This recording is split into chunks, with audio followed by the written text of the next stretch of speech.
Hi friends, இது வந்து கடமான் தொக்கு. இன்றைக்கி 100 ரூபா கடமை வாங்கினேன், செஞ்சாச்சு.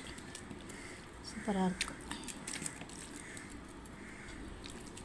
அவ்வளோதான், இந்த தொக்குலேயே சாப்பிட போட்டு பெரட்டி சாப்பிட்ற வேண்டியதுதான். இதுதான் எங்கள் வீட்டு லன்ச். இன்றைக்கி சாதம் வச்சுக்கலாம்.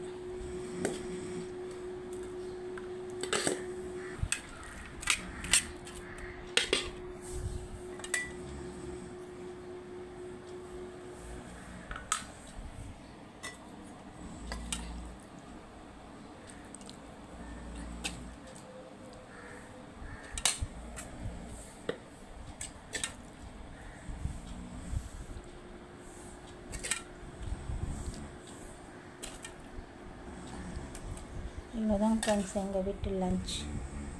ஆளுக்கு கொஞ்சம் கடமை ஆச்சு. அதில்